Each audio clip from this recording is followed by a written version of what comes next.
Það komið sæl. Nú ég komin upp í Víðidal og ætla að kíkja á hana Guðrúnu Silvíu Pétursdóttur. Hún búin að vera í hestunum í svona cirka 14 ár og að koma við liðs við hestafréttir. En ástæðan fyrir því að hún búin að lenda í ýmsu á sinni hestamennsku sem dæmi að kaupa hesta sem hafa ekki hentað og lendi í ýmsum æventurum. Það voru gaman að fá að heyra hennar upplifun og hvernig hún ætlar að ráðleggja nýliðum að byrja í hestamennsku. Kíkjum á hana. Sæl Guðrún. Blessaði Fjölnir, velkomin. Takk fyrir það. Herðu, ég eins og sagði hérna fyrir utan, þá langar mig að forritast þína hestamennsku. Já. Og ég held að það séu allir tilbúinir að forritast í þína hestamennsku. Hver byrjaðu fyrst? Byrjaði fyrst bara sem krakki, það að vera 11 ára eitthvað svoleiðis. Það fór ég í reiðskóla í Rósmari. Já, í Geldingarholt. Í Geldingarholt. Fór ótrúlega gaman. Við Krissa og Jaðri, við vorum vinkonur þá. Já. Og hún átti 2 hesta og ég byrjaði svona að fara aðeins með henni. Ok. Hversu lánaði hesti henni til að fara í skólan eða? Nei, það voru skólahestar þá. Ég held að hafa, já. Og nema enda mig ég þannig að fá hest og ég valdi pappa og það var alltaf bara nei. Þannig endaði mig að hún hringdi í hann bara beint. Já, ok. Og ég fekk hest og við vorum alltaf í neðri fák. Já. Og þar var bara þjónusta fyrir, það var auðvelt að byrja í rauninni. Já. Þannig að það voru hirðar sem að hirtu fyrir mann hestana en maður kom bara hestbak. Og svo kom hann bara niður í félagsheimili og hitti Berg sem var þá formaður og borgaði honum. Já, mitt.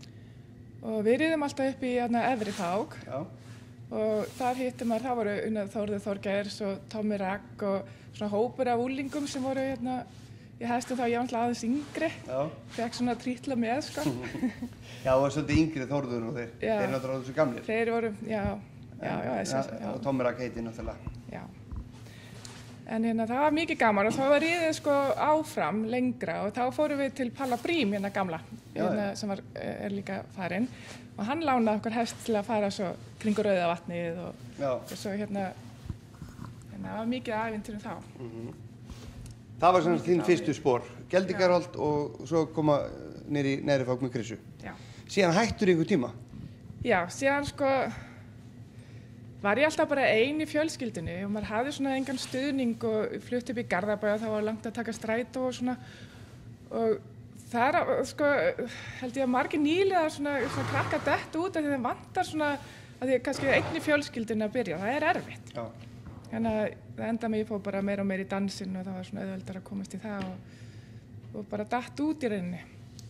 Dastu hestamannskuna og smeltir í dansinn? Smelti mér í dansinn. En það ekki að nýtast þér núna að vera búin að vera í dansi og?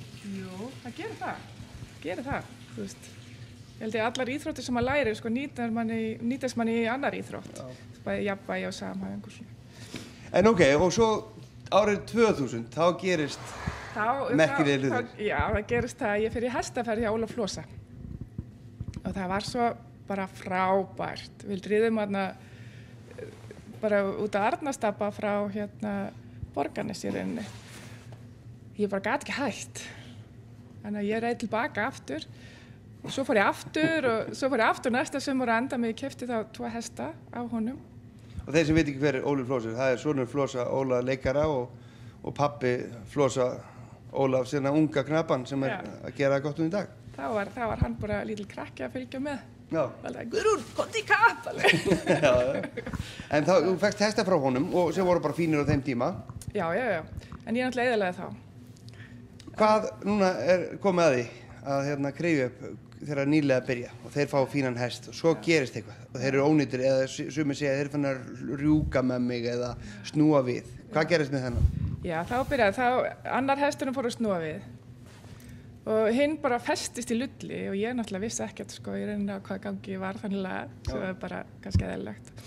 En þú sagði mér að þú upp á kaffistofu að þú hefði haldið að vera á brokki og sagði láta hann brokka og þú reiðst út allt á lulli. Já, hvernig kom hann úr lullinu? Já, bara láta hann brokka svolítið vel og ég gerði það að brokka. Svo fór ég að heyra alveg, já, það var manneskja, varst ekki þú alveg á hreinu lulli að leiðin niður eftir. Já, en þetta svona bara þetta? Maður veit ekki kannski. En mér fannst alveg jafn gaman samt. Þú veist, mér fannst alltaf jafn gaman, alveg sama hvort ég væri, þú veist. Afsakið þetta? Já, ekkert mál. Skilur, þú veist, að mína forsendur þannig að maður byrjar var í rauninni að fara í ferðalag. Þú veist, það var það sem mér fannst bara, sko, það dró mig, þú veist, svo náttúrulega bara það sem svo æðislegt og ég reið allt of mikið og allt of langt og svo var að hestandi bara, þeir voraðar, ég kunni ekki að fóðra og þannig að maður ætti að finna út úr öllum þessum hlutum, hvernig maður á að hirða hest og þú veist, hvernig, þú veist, var maður að tölta vel, hvað maður að gera ef hesturinn snýr við með mann? Hvað sem dæmi upplifun á tölti, ég meina, núna varst á Lulli og hérstu að vera á Brokki. Ég lærði það þegar ég var í sveitinni að ég ætti að kíkja aftur fyrir á reiðan og ef reiðin fór svona upp og niður og dillaði ekki til hliða, þá er ég á tölti. Fékkstu einhverja svona imbaprúf liðbeiningar? Sko, ég fekk síðan, ég var lent af svo svakalega góðum hesti sko eftir ég var búin að eyðileggja þessa 2. Já. Og það var bara hestur sem var vel taminn, hann bara stoppaði, hann brokkaði, hann átti að brokka, hann tölti, þannig þá lærði maður þessar stellingar að maður setja sig í og hann var ekki að snúa við og hann var geðgóður og þessum hesti ferðaðist ég bara út um. Já, það var svona aðalega ferðalög sem þú varst að sækist eftir. Já, fyrst til að byrja með. Síðan fekk ég annan hest sem var svona hágengari og þú veist, og þá ákvað ég að taka þátt í kvennatöltinu sem var í Gusti og byrjaði bara í byrjandaflokk og var í 7. sæti í 4. flokk held ég að verið, æðislega stolt var ekki gaman? Það var svo gaman og þá fattaði svona, þú veist, þá fór ég að spyrja út af hverju, þú veist, og hvernig var ég og fór að skoða það.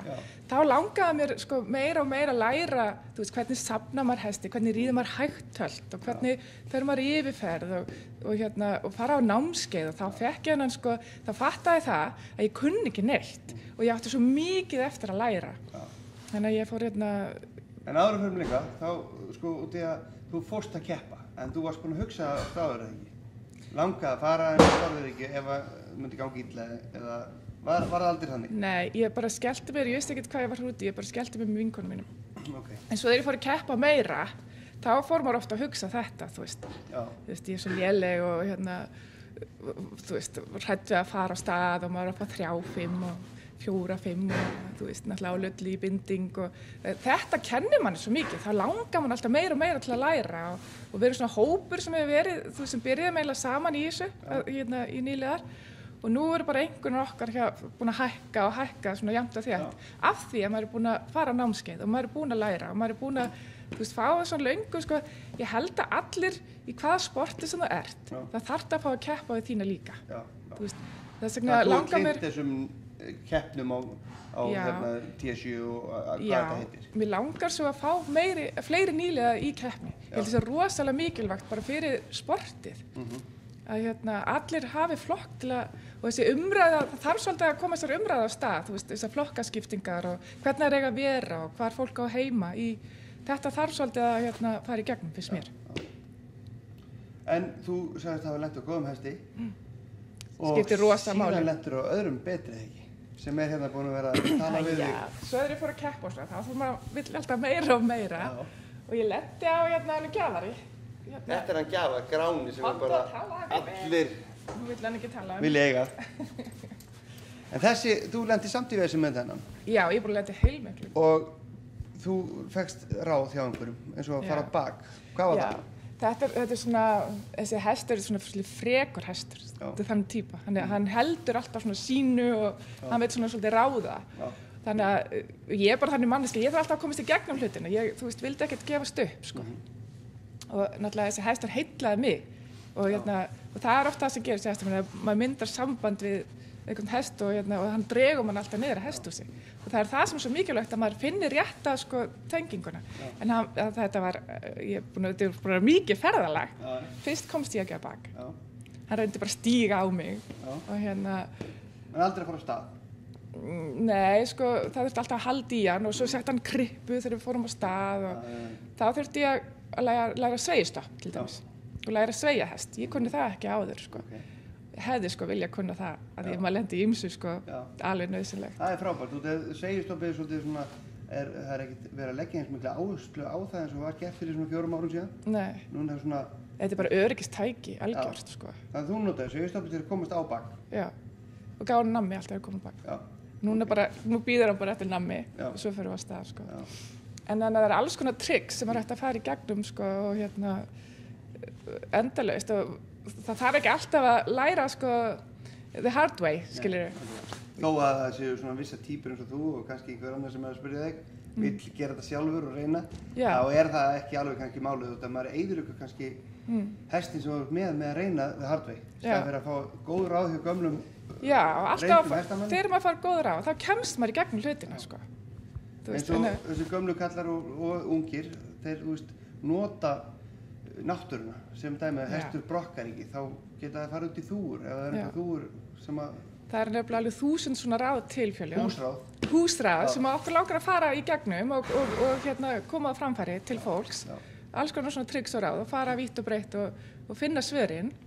Og ég er líka búin að lenda í mörgum vandræðum bara í hesthúsið. Ég innréttaði hesthús og svo var maður að koma í hesthúsið og það var bara helmingurinn af hestunum komin undir milligerðið og svo margar gildrur og þú veist kannski að fara í gegnum það til dæmis, hvað á að fyrirbyggja. Já.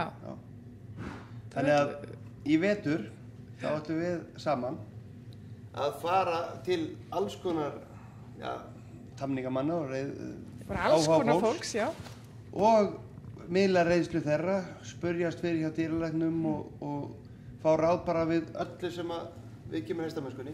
Aðeins að fara í gegnum svona það sem við hefum kannski lent í og fara aðeins í gegnum það og hvaða er að vera nýliði og þú veist það sem að manni finnst kannski orðið sjálfsagt að maður lengra komin að maður lendir kannski ekki í lengur að því maður að fara kannski í gegnum það sem maður hefur lent í og hvernig lausnirnar er á því. Já, og nýlegar sem er að horfa á þetta endur að sendið bara e-mail á okkur eða með einhver vandamála hesta eða einhver vandamála með ykkar hest í bara hestafréttir og við skulum bara reyna að fá svör við þeim málum. Já, en þetta er líka fyrir lengra komna.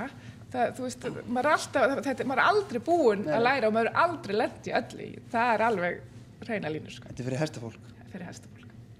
Herru, takk fyrir að setja ykkur aðeins inn í þitt og þína reynslu. Já, bara takk að koma. Og svo bara fáum við að mynda enn meira á næstu vikum og mánuðum. Já, alltaf meira og meir. Það er nóg að taka. Já.